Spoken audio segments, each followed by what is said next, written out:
اليوم أكملت لكم دينكم وأتممت عليكم نعمتي ورضيت لكم الإسلام دينا۔ اعوذ باللہ من الشیطان الرجیم، بسم اللہ الرحمن الرحیم۔ کل کے درس میں عرض کیا تھا کہ اللہ رب العزت نے یہود کی اور نصارہ کی کچھ کمیوں کوتاہیوں کا تذکرہ کیا ہے، اور قرآن پاک میں جہاں پر بھی گزشتہ قوموں کے حالات کا ذکر کیا جاتا ہے تو مقصود ہمارے لیے ہدایت کی راہیں متعین کرنا ہوتا ہے کہ وہ لوگ ان گناہوں کی وجہ سے برباد ہوئے ہیں۔ تمہیں غور کرنا چاہیے کہ خدا نخواستہ تمہارے اندر تو یہ چیزیں پیدا نہیں ہو گئیں، اگر تمہارے اندر بھی پیدا ہو رہی ہیں تو پھر تمہاری منزل بھی وہی بن جائے گی جو ان کی منزل بنی تھی۔ اس لیے ان کوتاہیوں کو اپنے اندر سے ختم کرنا چاہیے، اور اگر نہیں ہیں تو اللہ کا شکر ادا کرنا چاہیے۔ چنانچہ جن چند چیزوں کا یہود و نصارہ کے حوالہ سے قرآن پاک نے یہاں پر تذکرہ کیا ہے، اگر غور کیا جائے تو اس وقت ہم مسلمانوں میں وہ چیزیں پورے عروج پر پہنچی ہوئی ہیں، تو اس لیے ہمیں اپنی راہ بدلنے کی ضرورت ہے۔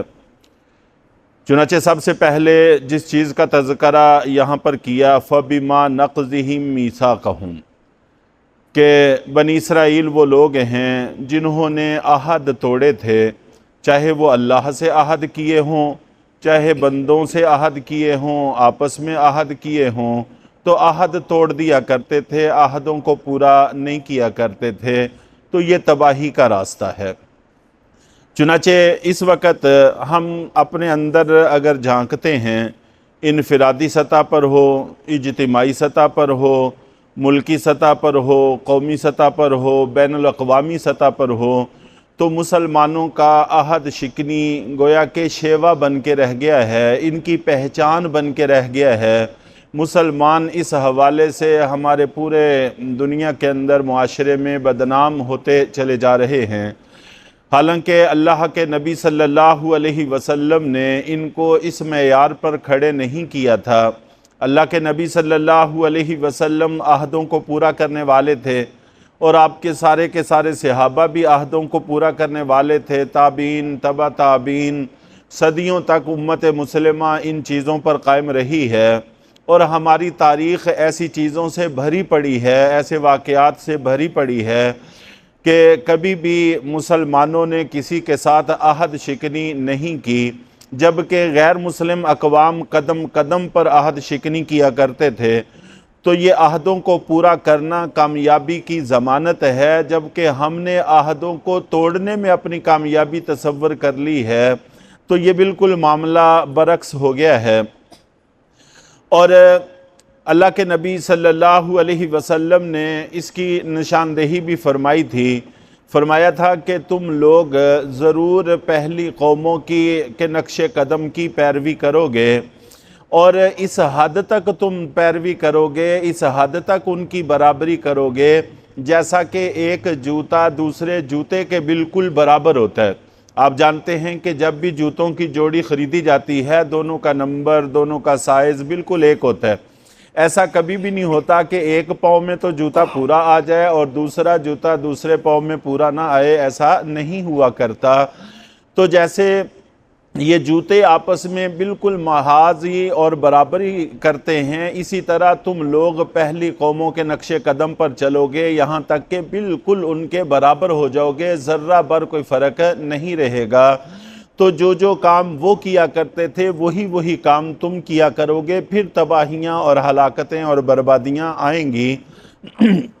تو اس وقت امت مسلمہ انہی حالات سے گزر رہی ہے۔ اور اسی طرح دوسری چیز جس کا یہاں پر ذکر کیا گیا وہ تھا سنگ دل ہونا، دلوں کا سخت ہو جانا۔ وَجَعَلْنَا قُلُوبَهُمْ قَاسِيَةً، کہ ان کے دلوں کو ہم نے سخت کر دیا تھا۔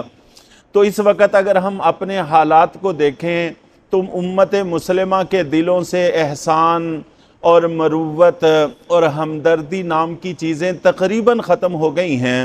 جس محکمے میں چلے جائیں، جس ادارے میں چلے جائیں، رشوت کے بغیر، تعلقات کے بغیر، سفارشوں کے بغیر کوئی شخص بات سننے کو تیار نہیں ہے۔ جس شخص کو واسطہ پڑتا ہے حالات کا، اسی کو صحیح طور پر ادراک ہوتا ہے۔ چنانچہ سارے کے سارے محکمے ہمارے بگاڑ کا شکار ہیں، اور کوئی شخص بھی دوسرے کے ساتھ احسان سے، ہمدردی سے پیش آنے کو تیار نہیں ہے۔ اس بنیاد پر کسی کا کام کرنے کو تیار نہیں ہے کہ اس کا حق بنتا ہے، اس کا کام کر دینا چاہیے، تو کسی دنیاوی غرض کے بغیر محض احسان کے ساتھ، ہمدردی سے، مروت سے کسی کا کام کر دے، ایسی کوئی شکل ہمیں نظر نہیں آتی۔ اور پھر ایسے واقعات کی بھی کوئی کمی نہیں ہے کہ چند پیسوں کی خاطر جان لے لیتے ہیں، چند ٹکوں کی خاطر جان لے لینا، اور زمین کے چھوٹے سے ٹکڑے کی خاطر بھائیوں کو قتل کر دینا، والدین کے ساتھ جو کچھ پیش آ رہا ہے، تو یہ ساری کی ساری شکلیں وہ ہیں جو دلوں کے سخت ہونے کی علامتیں ہیں۔ تو سنگ دل اور سخت دل ہونے میں بھی ہم بہت آگے نکل چکے ہیں، اور پھر عذاب آ رہے ہیں، اللہ کی طرف سے جھٹکے لگ رہے ہیں، لیکن ہم لوگ اپنے دلوں کو نرم نہیں پاتے اور اللہ کی طرف رجوع نہیں کرتے اور مسجدوں کا رخ نہیں کرتے۔ تو اس میں بھی ہمارے اندر بے تحاشا کوتاہیاں موجود ہیں۔ اور تیسری چیز جس کا اللہ تعالیٰ نے ان کے حوالہ سے تذکرہ کیا، یحرفون الکلم عن مواضعہ، کہ یہ اللہ کے کلام میں، کتابوں میں تحریف کرتے تھے، لفظی تحریف بھی کرتے تھے، معنوی تحریف بھی کرتے تھے۔ تو ہمارے قرآن پاک کی حفاظت کا ذمہ اللہ تعالیٰ نے لیا ہوا ہے، چنانچہ اس کے لفظوں میں تحریف تو ممکن نہیں ہے، لیکن اس میں بھی بہت سارے طبقات ہیں جو اپنی کوشش سے باز نہیں آتے۔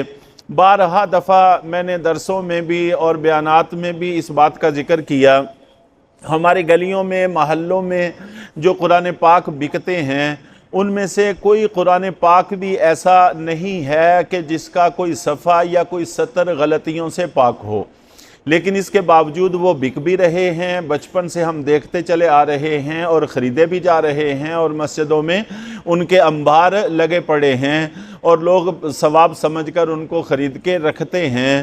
تو یہ ساری کاوشیں دانستہ یا نادانستہ چل رہی ہیں۔ تو اس طرح کے غیر معیاری قرآن پاک یہ بھی خریدنا، لینا، رکھنا گھروں میں، مسجدوں میں، یہ بھی درست نہیں ہے، صحیح نہیں ہے۔ تو چنانچہ ہر جمعرات کو ہم جب صفائی کرتے ہیں تو اچھی خاصی مقدار ایسے قرآن پاک کی اٹھا کے قبرستان میں دفن کرتے ہیں، اور سمجھا کے اپنے محلے والوں کو تھک گئے ہیں، لیکن کوئی اثر لینے کو تیار نہیں ہے۔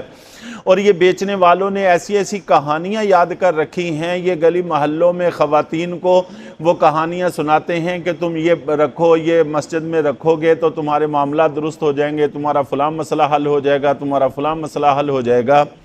تو بہرحال لفظی تحریف میں بھی جس حد تک ان سے ہو سکتا ہے، چاہے دانستہ چاہے نادانستہ، کوشش ضرور کرتے ہیں، اگرچہ اللہ کے ہاں یہ کوششیں کامیاب نہیں ہوں گی۔ قرآن پاک کے ایک نقطے کو بھی بدلا نہیں جا سکتا قیامت کی صبح تک انشاءاللہ۔ اور جہاں تک ان کے معنوں اور مفاہیم کا تعلق ہے، آپ جانتے ہیں کہ فرقہ بندیاں ہیں، گروہ بندیاں ہیں، اور ہر ایک ان آیات کو کھینچ تان کر اپنے فرقے اور اپنے نظریے کے مطابق ڈالنے کی کوشش کرتا ہے، اور دوسروں کے خلاف اس سے نتائج اخذ کرنے کی کوشش کرتا ہے۔ اس میں بھی کوئی کمی نہیں ہے۔ تو یہ مفہوم کی تحریف ہے جس میں ہم لوگ باز آنے کو تیار نہیں ہے، چاہے قرآن پاک سے کوئی واقف ہوں چاہے واقف نہ ہوں۔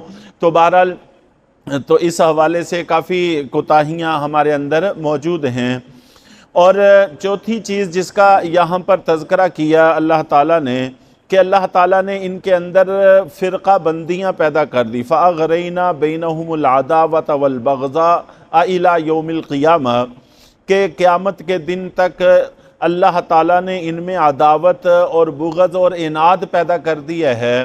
چنانچہ ہم بھی اس وقت دیکھیں کہ فرقہ بندیوں کے حوالہ سے، گروہ بندیوں کے حوالہ سے امت مسلمہ کس انتشار کا شکار ہے۔ تو ہم اپنے اپنے گلی محلوں کے اعتبار سے بھی فرقہ بندیوں میں تقسیم ہیں، اور صوبوں کے اعتبار سے تقسیم ہیں، ملکوں کے اعتبار سے تقسیم ہیں، زبانوں کے اعتبار سے تقسیم ہیں۔ تو جب سے ہماری خلافت ٹوٹی ہے، ہمارا اجتماعیت کا شیرازہ بکھر گیا ہے۔ اب عرب ہوں، ترک ہوں، پاکستان ہو، بنگال ہو، اور یہاں تک کہ سارے ممالک کوئی دوسرے کے ساتھ مل بیٹھنے کے لیے تیار نہیں ہے، کوئی کسی کے ساتھ جمع ہونے کو تیار نہیں ہے۔ ہر ایک شخص صرف اپنی ذاتی غرض کی حفاظت میں لگا ہوا ہے۔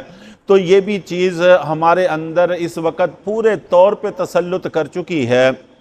چنانچہ جن لوگوں نے ان فرقہ بندیوں کو ختم کرنے کے حوالے سے اپنی زندگیاں صرف کی، ان کا تجزیہ یہ ہے کہ یہ اس وقت تک ممکن نہیں ہے کہ اگر 10-12 سال سے اوپر کے جتنے لوگ ہیں یہ سارے کے سارے خدا نخواستہ قتل کر دیے جائیں، پھر یہ 10-12 سال کے لوگوں پر محنت کر کے ان کو صحیح نہج پہ چلایا جائے تو شاید کوئی شکل نکل آئے۔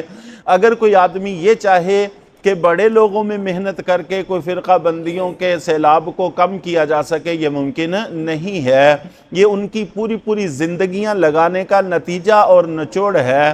مولانا عبید اللہ سندھی رحمہ اللہ تعالیٰ کو دشمنوں نے تقریباً 25 سال تک بر صغیر ہند سے جلا وطن رکھا، اور آخری وقت انہوں نے مختلف ملکوں میں گزارتے ہوئے آخری وقت حرمین شریفین میں گزارا۔ وہاں سے پھر واپس آئے اور کہنے لگے کہ میرا جی تو چاہتا تھا کہ زندگی کے آخری لمحات وہاں مبارک جگہوں پہ گزریں، لیکن میں صرف تمہیں یہ بتانے کے لیے آیا ہوں کہ دشمن تمہاری جڑ اکھاڑ رہے ہیں۔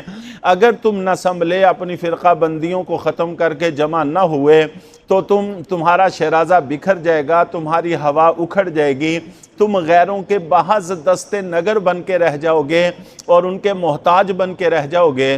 چنانچہ ہم نے ایسے لوگوں کی نہیں سنی، آج اس کے نتائج بھگت رہے ہیں کہ کوئی بھی معاملہ ہمارے اختیار میں نہیں ہے۔ تو بہرحال بنی اسرائیل کے حوالے سے اللہ رب العزت نے قرآن پاک میں جن چیزوں کا تذکرہ کیا ہے، ہمارے اندر پورے طور پر وہ چیزیں دھر آئی ہیں۔ ہمیں توبہ استغفار کرنا چاہیے اور ان چیزوں کے اثرات کو جہاں تک ممکن ہو سکے کم سے کم اپنے اندر سے کم کرنے کی کوشش کرنی چاہیے۔ اللہ تعالی ہم سب کو عمل کی توفیق عطا فرمائے۔